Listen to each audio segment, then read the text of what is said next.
This is The Perks of Being a Wallflower, starting on page 89. December 26th, 1991. Dear friend, I am sitting in my bedroom now after the 2-hour ride back to my house. My sister and brother were nice to each other, so I didn't have to drive. Usually, on the way home, we drive to visit my Aunt Helen's grave. It's kind of a tradition.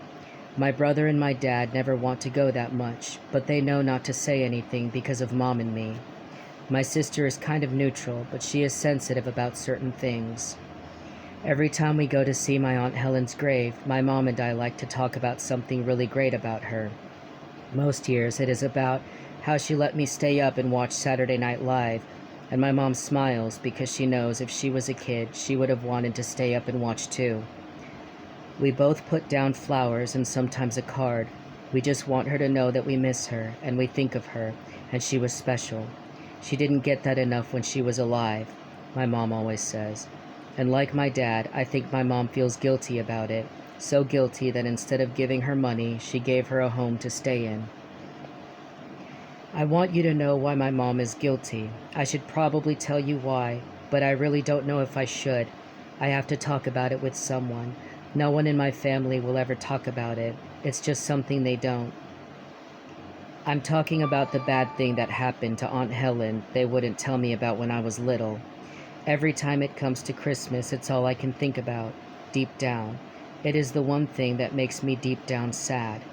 I will not say who, I will not say when, I will just say that my Aunt Helen was molested. I hate that word. It was done by someone who was very close to her. It was not her dad.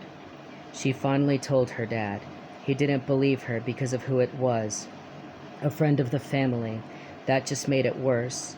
My grandma never said anything either, and the man kept coming over for visits. My Aunt Helen drank a lot. My Aunt Helen took drugs a lot. My Aunt Helen had many problems with men and boys. She was a very unhappy person most of her life. She went to hospitals all the time, all kinds of hospitals. Finally, she went to a hospital that helped her figure things out enough to try and make things normal, so she moved in with my family. She started taking classes to get a good job. She told her last bad man to leave her alone. She started losing weight without going on a diet. She took care of us so my parents could go out and drink and play board games. She let us stay up late. She was the only person other than my mom and dad and brother and sister to buy me 2 presents.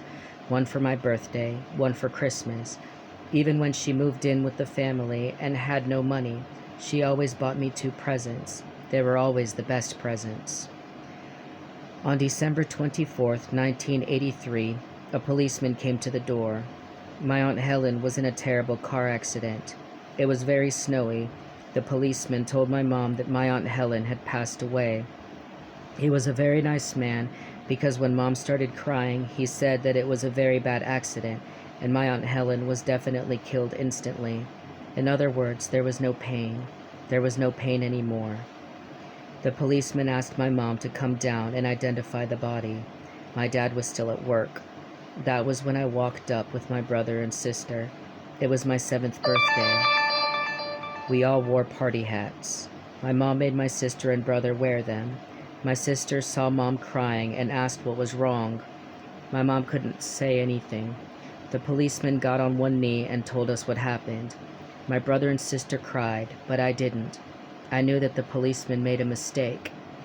My mom asked my brother and sister to take care of me and left with the policeman. I think we watched TV. I don't think I really remember.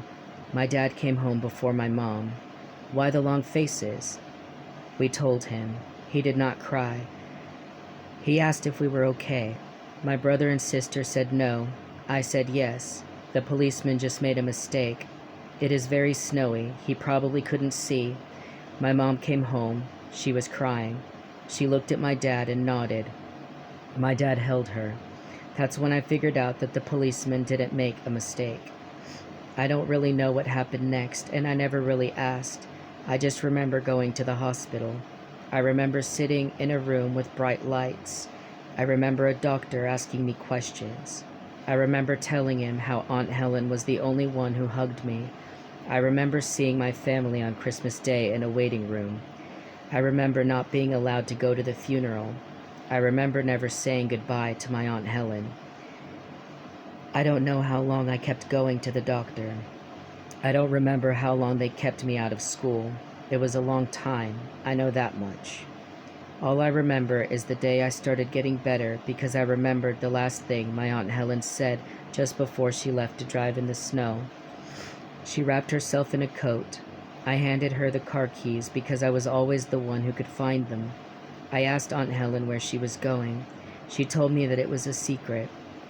I kept bugging my Aunt Helen, which she loved. She loved the way I would keep asking her questions. She finally shook her head, smiled, and whispered in my ear, "I'm going to buy your birthday present." That's the last time I ever saw her. I like to think my Aunt Helen would now have that good job she was studying for. I like to think she would have met a good man. I like to think she would have lost the weight she always wanted to lose without dieting. Despite everything my mom and doctor and dad have said to me about Blaine, I can't stop thinking what I know. And I know that my Aunt Helen would still be alive today if she just bought me one present like everyone else. She would be alive if I were born on a day that didn't snow. I would do anything to make this go away. I miss her terribly.